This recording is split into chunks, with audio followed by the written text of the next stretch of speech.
Welcome to Follow the Money. I'm China Barachina. Here we uncover the stories and strategies of how money really moves.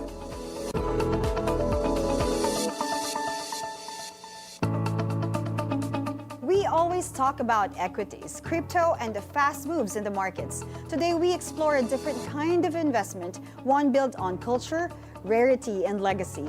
Art is not just about decoration. It's an asset that appreciates through time and carries a value no chart can measure.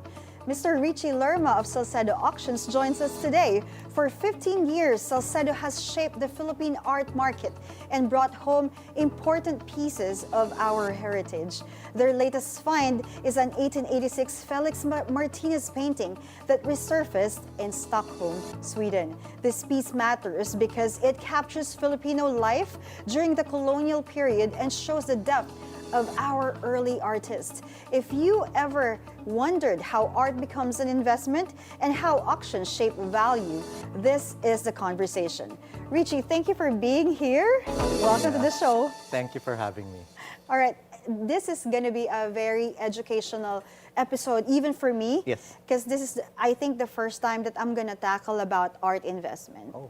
And for someone who used to be in equities and cryptocurrencies, how do you explain an art as an investment? I think the big difference here, China, is that art is something that's tangible.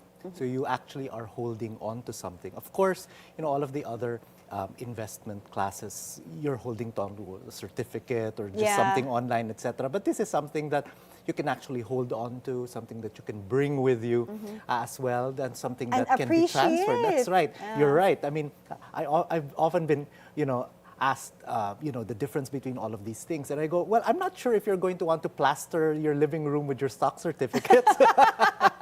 But, looking at the work by, as you mentioned, Martinez, or, the works of Fernando Sobel, for example, etc., I think you would be much happier looking at that. Yeah, and then when you buy a painting, Richie, what exactly are you investing in? Is it the piece?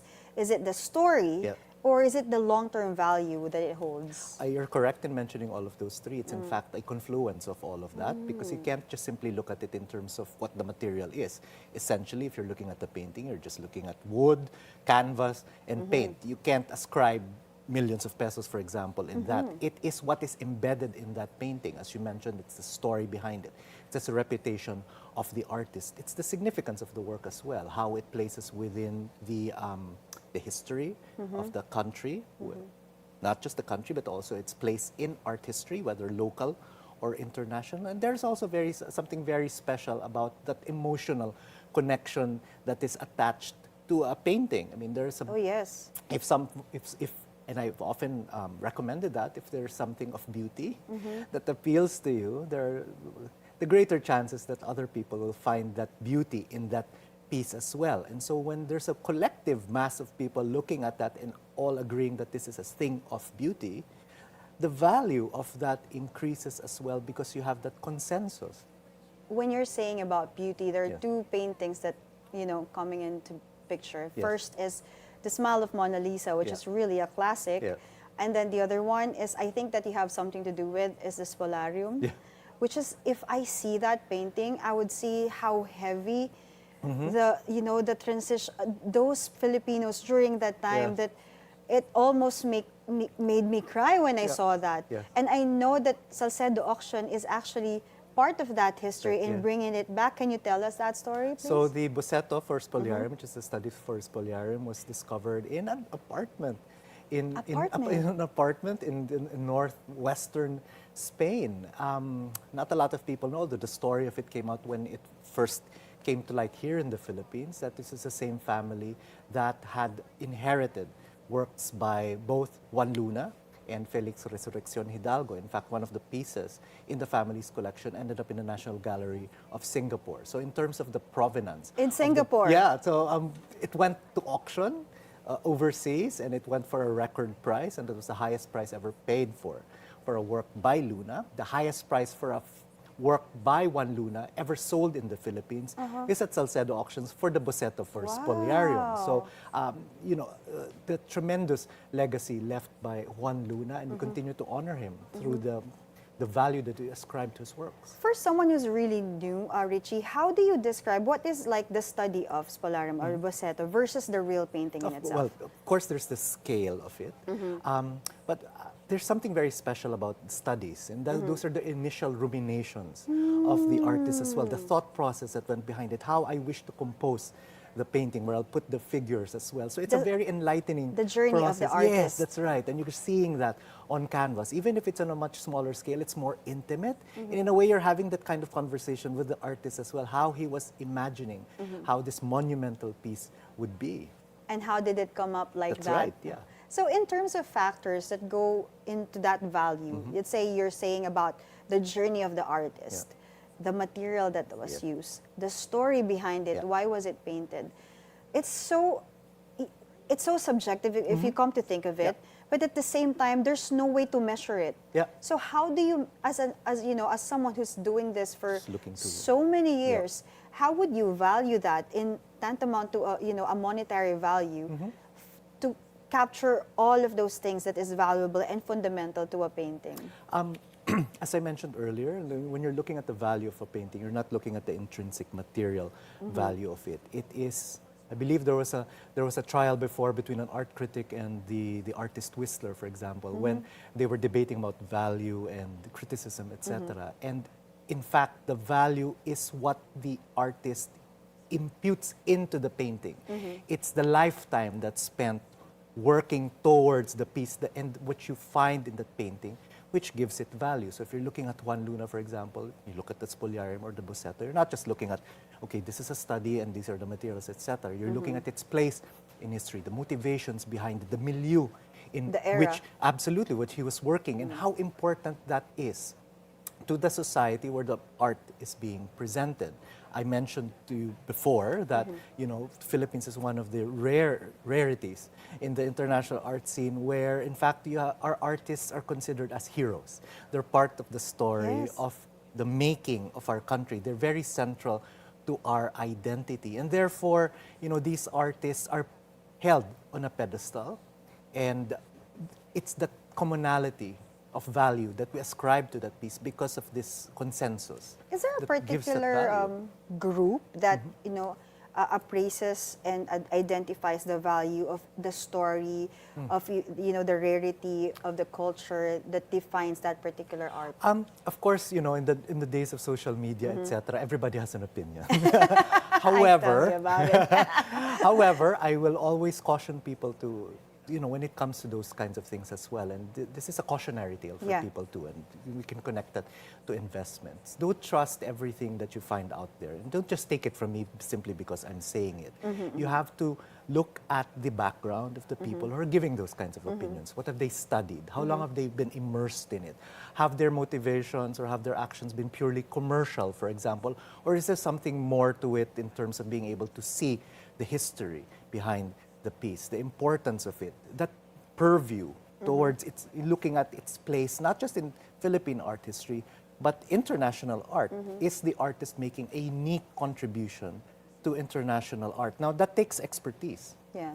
That takes years and years and years of study and exposure and interfaces, etc. It's not something that you learn off the top. Overnight. Exactly. That's right. So, I don't ascribe to people taking just crash courses in art or just simply, like reading books, etc. They think they're experts already. Yeah, Everybody, art is I mean, slow cook. it is a slow cook as well, and it's the same thing as well with the value of art. If you're going to connect it to that, the pieces that have lasting value are those that have over time proven to be so as well. And so this is also a cautionary tale in regards to hype.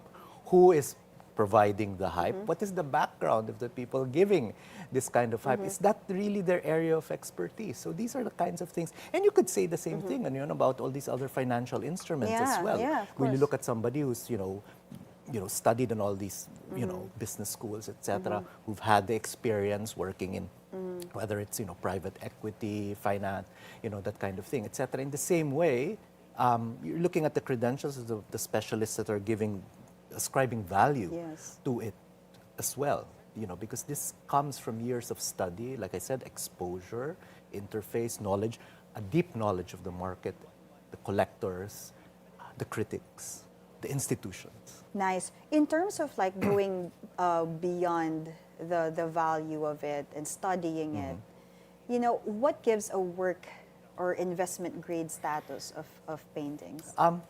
Well, when we say something is, as you say, investment grade or blue chip, Yeah. if one were to use that that kind of term when it comes to art, it's the ones that have had proven value over time. And I always remind people about that. You know, stop and look at the the documentary evidence in terms of results. And there are places where you can find out what the results of pieces are over time. You cannot say just one record result is going to make the value of a piece. You need to see a certain consistency over time. You know, a place like Salcedo, for example, has access to that. So when you bring a piece to us and we recommend certain prices, etc., it comes from access, knowledge, and a history as well. Over, you know, as you mentioned, we've been around for 15 years. We've seen the ups and downs of these artists as well, like in terms of their price. We have comparables. You know, every time we give an assessment, we always present that with comparables, so that let's say the seller is able to understand where we're coming from in terms of our valuations.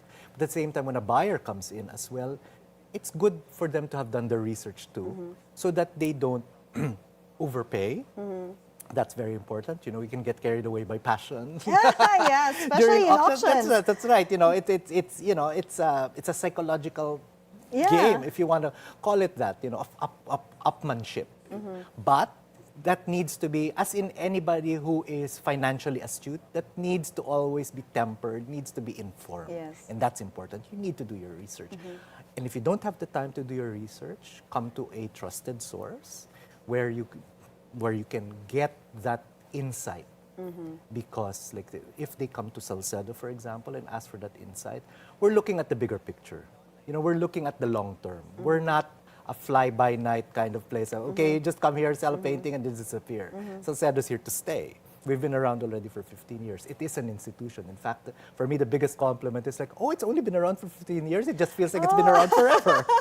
Which is a compliment, but it's also, I suppose, my graying hair is also happy to do that as well. Yes, we've been around for some time already. But I think that kind of experience and track record assures people. Nice. As well, in terms of, you know, when we recommend certain pieces, we know where we're coming from. And based from what you're saying to me, I mean, if something from Stockholm was brought here in the Philippines, what I see here that people might not see on facade is like, how come you were the top of mind? Yeah. How did you build that relationship with these people that if something, it's a rare find. That they come to Salcedo. Yeah, they come to Salcedo auctions. Yeah, I mean, it's really thrilling for us every time we come. You know, we receive these offers from people. But as I mentioned, it's our experience over time, our proven track record in being able to present a lot of these, you know, say, rediscovered works, part of our patrimony, for example, things coming back to the Philippines, and how successful we are in terms of making people aware of it. Yeah, and thinking Pointing about to like the value of the being piece the as top well. of mind and like how did you build the relationship? Even well, it's something that you plant over time. I mean, prior to my being to having started Salcedo Auctions 15 years ago, prior to that I was a museum director. And I was attending all of these conferences, and you know, so it's like I said, it's not something that happens overnight. Yeah. And people think, you know, when you go into the art business, etc., you can just do it right away. To be successful, I think in this business, you need to plant the seeds, and you need to have planted the seeds for a long time. I think to see it germinate and grow. So all of those contacts have, and you know, the roots that have spread, etc., have. You know, come to fruition because they're familiar with me, they're familiar with the company. First, you know, the international press has also covered us, etc. And of course, word of mouth among people who know. That's very important. Much like in all of these other, all of these other institutions that are offering all of these different assets. Thank you so much, Richie. I'm so thrilled with all of the things that I'm hearing, but we're just warming up. Follow the Money Returns after a short break.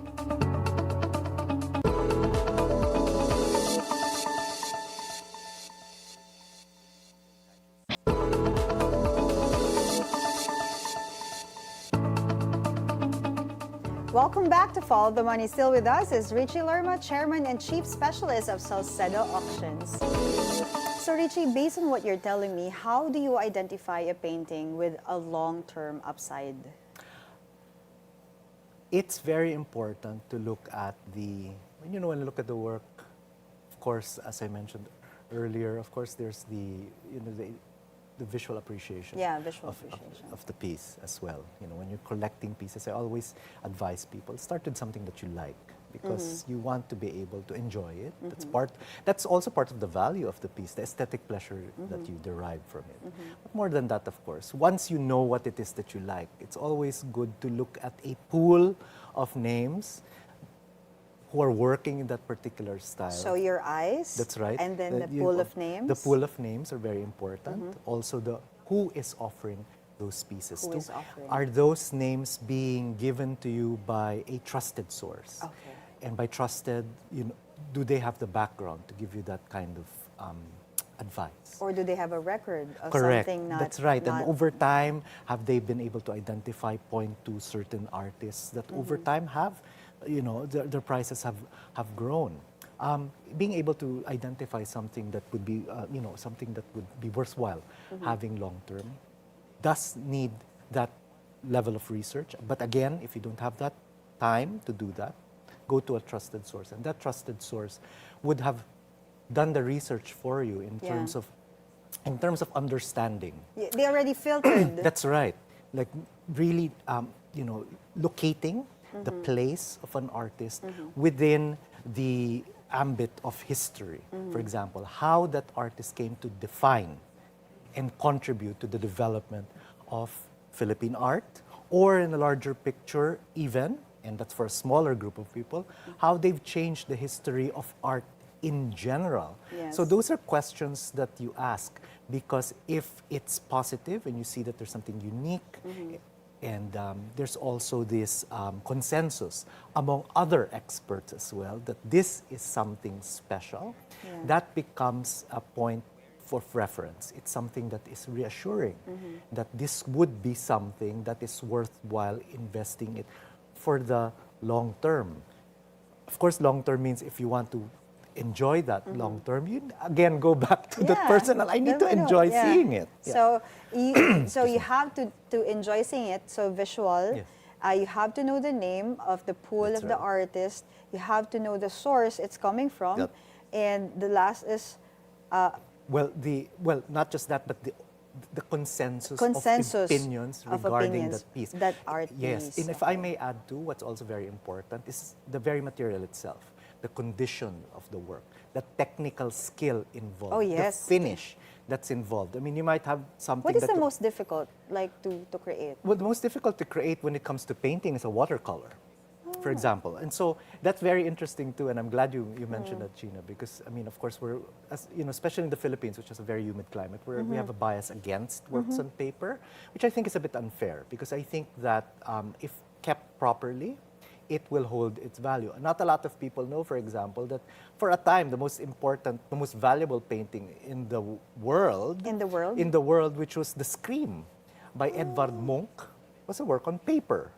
It wasn't on canvas. Why was it considered? It reached a certain price at auction, but it was a work on paper. So in the Northern Hemisphere, for example, they don't really have that kind of bias as much as we do here in the tropics, for example. We love colors here. We do.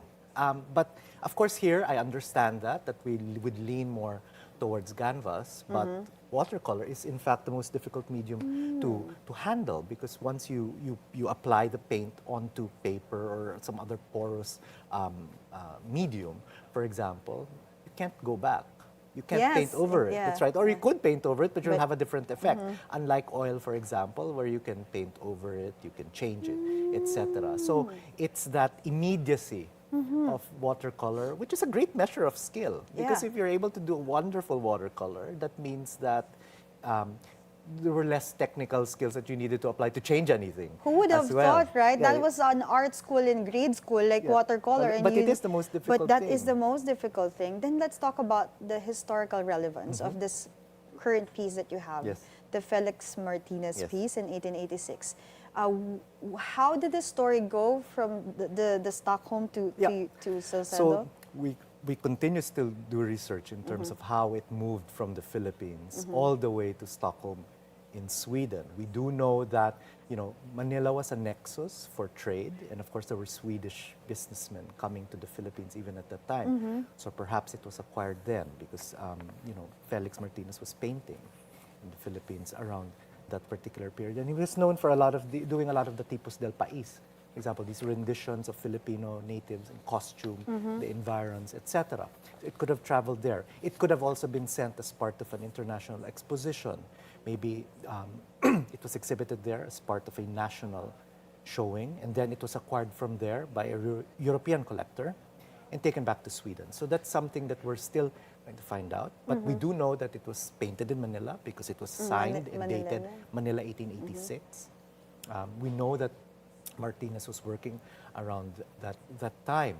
So it's a wonderful journey, and having discovered that, we also, what really makes it quite special, it's a rare oil on canvas. In fact, a lot of the works of Martinez that have found their way to important collections in Europe, particularly Spain, etc., are works on paper. So this is a rare work on canvas by largely unheralded, but hopefully somebody who'd become more of a byword when it comes to 19th century Philippine art as well. I don't know if our production has the picture of it, but as I remember it, it has it's not usually the revolutionary picture, but it is like a chill Filipino late afternoon, lazy afternoon photo of two girls dancing. No, so this is a man and a woman. A man and a woman. They're dancing the jota, Manilena, which is inspired by a Spanish folk dance. There it is. That's the one, that's the one. That's it. It's a Spanish folk dance, and there are villagers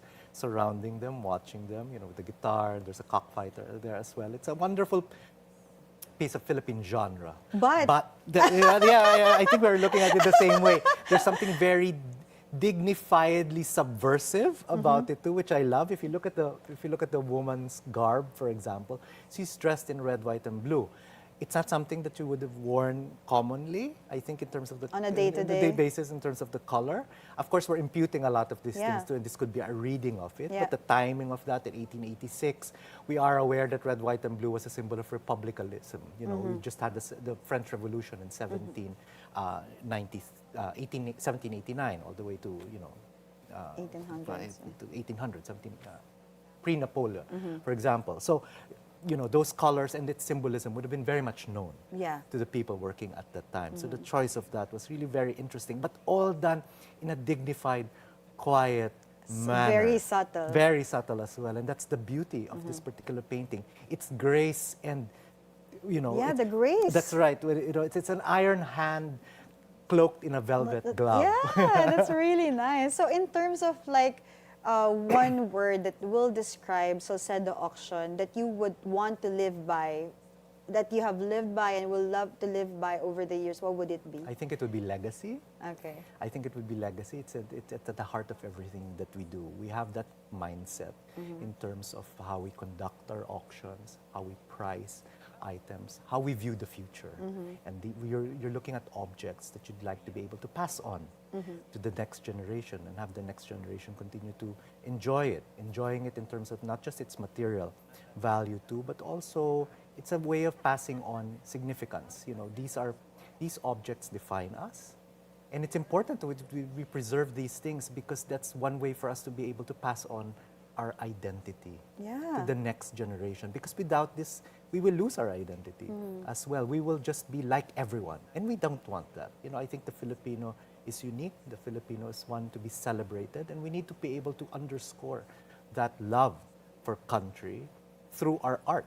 And we need to espouse that and pass that on, I think, to the next generation. And I think people love that idea that we're able to, at Salcedo Auctions, provide that value. Very profound, Richie. But we will have a little game. Yeah. So let's have a rapid fire question. So anything that comes to mind. All right. What's a bigger red flag? A fake painting or a buyer who only buys for the gram? A fake painting. Okay. What's your personal rule? Follow your gut, follow the data, or follow the artist on Instagram? Follow the data.